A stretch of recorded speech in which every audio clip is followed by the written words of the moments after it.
Yung sinabi ni Dr. Santos, para sa mga televiewers natin, konting-konti na rin nag-a-apply ng mga kabataan para maging doktor. 3 years ago, 6,000 na mga kabataan natin ang nag-a-apply sa medicine course. This year, 3,000 plus na lang. So, almost 40% drop in applicants for medicine course. Karamihan nag-nursing at sa iba pa. So, delikado yan. Baka magkonti na yung mga applicants at yung mga medical schools natin, baka magsara. Ano ba latest dito, sir? Well, tama yan, no? Kasi yung figure na yan na talagang ramdam na natin na nababawasan na ang pumapasok sa medicine o kumukuha ng kurso na medisina. Pero bukod pa rito, bumababa na rin ang mga pumapasok ng residency program, no? Itong additional training after ka mag-graduate. So, yung mga graduate na magre-resident. So, yung iba kasi, hindi na rin nag-a-apply for residency. Alam naman natin na lalo na yung mga teaching hospital, mga government hospitals, dependent din sa mga residents. Tumutulong sila sa pagbibigay ng serbisyo sa ating mga kababayan. Nababawasan na rin at ramdam to lalo na sa mga probinsya. At ito rin epekto nitong shift. So, ang mga even mga estudyante ngayon na hindi pa kumukuha ng medisina, preferred nila na ibang kurso na, no, like nursing, o yung mga nakatapos na medisina, nag-iisip na wag na lang mag-specialize, kumuha na lang ng nursing din. Parang shortcut siya. Oo. Alam mo, may mga data kami dyan pagdating sa mga kumukuha ng medicine. In fact, kung 2,000 compared sa ngayon, no, alam mo yung NMAT? Yung NMAT kasi, ngayon, bago ka makapasok sa medical school, kukuha ka ng parang entrance exam yun. No? NMAT yun. Dati-dati, ang taas ng ceiling ng mga medical school. Sisettle na mataas na margin bago nila tanggapin ang mga estudyante sa medical school. Ngayon, wala na silang choice Kahit napakababa na ng score sa NMAT, wala nang choice kundi tanggapin. Kasi alam mo ba, nagkakaroon ng almost more than 50 to 75% drop sa number ng enrollees so, kahit sa medical school. nag-a-apply, medyo pwede wala ka na. na masyadong choice. Kahit ang grade 40 lang, gano'n, 40%. Minsan nga, lower than that, tinatatanggap na rin Kasi wala naman choice sa mga medical school. In fact, may mga medical school, di na namin sasabihin kung ano. Meron 2, 3 ang enrollee. May isang malaking medical school. Isang medical school, tatlo lang dalawang estudyante lang. Pero medical school yun. Pero tinutuloy po nila tinutuloy na yun. No? Meron medical school naman na 30 to 50 lang. A well-known medical school. One of the medical schools na dating malaki na uuna. And in fact, there were already 3 medical schools that was closed. Dahil walang enrollee sa probinsya. 3 na nagsarado. Tapos sa residency, dati-dati, for a position na 3 o 5 sa government institution, ang mga applicants niyan, 100, 200. Tama. Mahihirapan ka mag-screen talaga kung sino kukuhanin mo. Pipiliin yung pinakamataas na score, mga 90%. Pipiliin mo yan, bibigyan mo ng examination. Ngayon, kung sino na lang unang lumapit, tatanggapin mo na kasi wala nag-a-apply. Ano mga comment mo, Kiko? Oo nga, bilang isang batang doktor, nagbabago na isip ni Kiko. Ano ba ang dahilan bakit bumababa ang enrollment? Siguro yung dahilan yung tuition fee ng pagiging mahal ang tuition fee? Kursong medisina, tuition fee. Nagmahal ba ngayon? Nagmahal. It's around 70,000, right? 70,000. Pinakamura na is 70,000.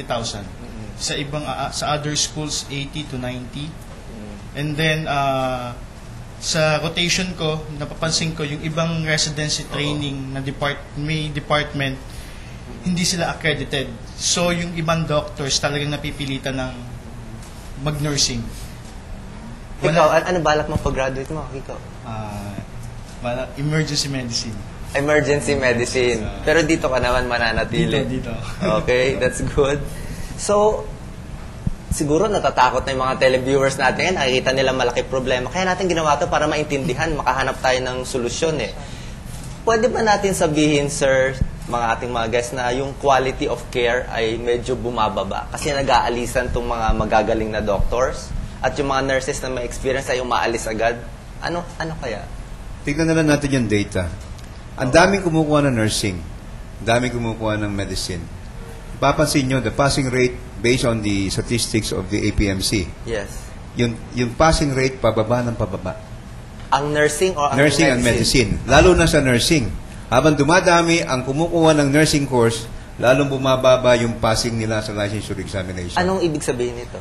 Ang ibig sabihin, nagkaroon ng mass production of nurses. Alam mo ba, nag-mushroom ang mga nursing school? Kaya ang Philippine Nurses Association ngayon talaga nag-iipit. In fact, may moratorium ngayon sa accreditation ng mga nursing schools. Kasi in the last 2 or 3 years, halos nag-300 times ang number of nurses. Simula nung mabalita yung demand sa US, sa UK, sa Arabia, na up to 2010 or up to 2020, ang needs nila for nurses. Tumaas, kaya lang, nag-suffer naman ang quality. Talaga nag-suffer ang quality. Saka bukod pa doon, Yes, yung bukod sa dami kasi ng nursing schools na lumalabas at yung quality hindi na rin nare-regulate kasi lahat talaga dumadaan na lang sa paramihan ng enrollment. Yung sa side ng mga doktor, siyempre pag umalis sa mga doktor, yung mga naiiwan, dapat mag-compensate sila doon sa mga nawalan doktor. So ang trabaho nila, Dumadami. they have to work 2 or 3 times more. Correct. And alam naman natin na ang medisina, may limit din yan. Kasi buhay ang pinag-uusapan dito. Hindi naman to like factory na kapag tinanggalan mo ng 2-3 tao, okay lang yun. No? Mag-work ka lang 2 or 3 times more. Sa pagtitingin natin sa pasyente, hindi ganun eh. Kailangan kasi ma-maintain natin yung kalidad at pagtingin natin sa pasyente natin dahil buhay ang pinag-uusapan. So, ang tingin ko, naapektuhan din talaga at maapektuhan dahil nababawasan talaga yung mga nagbibigay ng serbisyo at yung natitira ang dapat na mag-compensate doon sa kawalan. So isang doktor na dati tinitignan niya 20 patients, ngayon kailangan titignan niya 40. So makahati oras niya. So yung mga pasyente natin nanonood, pwede pag nagpa-check up sila sa hospital, baka hindi yung quality of care medyo bababa. Tama ba yun, sir? Kasi lalo na sa mga, hindi ko naman sinasabi, no, pero siguro mas prominente sa mga government hospital dahil sa mga government hospital, wala naman silang teaching university na attached sila. Kung PGH is the exception, no? Pero karaniwan sa mga government hospital lang. So, karaniwan sa mga pumapasok doon, talagang desidido na magserbisyo. Yun nawawala na. Yung, kailangan din kasi yung income, dapat maganda rin. Alam naman natin na underpaid din kasi ang mga doktor. So, wala ring attraction para talagang pumasok ng residency. No? Sabi nga nila, hindi enough to even to raise a family. No, kung residente ka. So, kailangan maintindihan ng mga televiewers natin na talagang delikado yung situation kung meron sila magagawa na maayos to. So, sir, paano kaya? Bakit ba sila umaalis? Ano ba mga reasons na bakit umaalis or bakit nagna-nursing, bakit nag-shift? Yeah, alam mo, bago natin sagutin yan, gusto na natin paalam sa mga nakikinig sa atin na hindi natin sila tinatakot, no? Sinasabi lang natin kung ano yung katotohanan na nangyayari kasi ito yung tinatawag natin na meron parang posibleng impending health crisis. Na kapag hindi tayo kumilos ngayon, talagang malaki ang chance na talagang we will go into a health crisis. At nararamdaman nato sa mga probinsya. Yung balik tayo sa tanong mo, tungkol, bakit umaalis ang doktor? Merong ginawang study si Dr. Galvestan ng NIH. Nag-interview talaga sila, they went to the doctors. Tinanong nila, anong dahilan? Kinausap nila yung mga doktor na nurses, yung mga umaalis na. And the primary reason, basically, is still financial. Sweldo, mababa ang financial. sweldo. Ang sinasabi ng mga doktor, may pamilya din kami na kailangan namin buhayin, hindi sapat yung aming kinikita. Alam naman natin, pagka in-interview ka nun, papasok ka ng medicine, ano ang iyong motivation for taking up medicine? Ikaw, ano motivation? Sabi, gusto daw tumulong sa may service to humanity. Yung usually sinasabi ng ng gustong magdoktor. Pero kailangan na rin natin maging practical ngayon. Ang doktor, may mga pamilya din yan, may kailangan buhayan din sila. At sinasaalang-alang din nila yung kapakanan ng pamilya nila. Ang problema, later on, itatakal siguro to sa issue ng poor working conditions ni Jimmy. Yun ang nagiging dahilan. Ang ating working condition dito sa Pilipinas, lalo na sa probinsya, hindi siya conducive for working as kulang physician. Ang mga gamit sa ospital. Minsan, madami kang frustration. Laboratory. Marami kang alam, espesyalista ka, gusto mong tumulong, wala kang magawa kasi walang gamit. Walang gamit sa ospital, walang gamot, dahil sa kakulangan. So parang frustrated na sila. Bakit walang gamit? Bakit?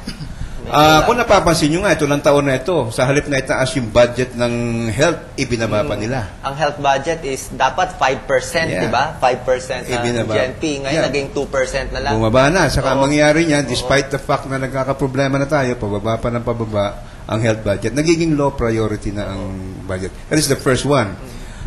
Saka yung opportunity, of course, to go abroad. Alam ba ngayon, ang incentive for nurses? Pagpunta mo ron, immigrant ka na, kasama mo pa ang buong pamilya mo, immigrant ka pa, saka na makukuha ng ganyang opportunity. So, they won't let go of that.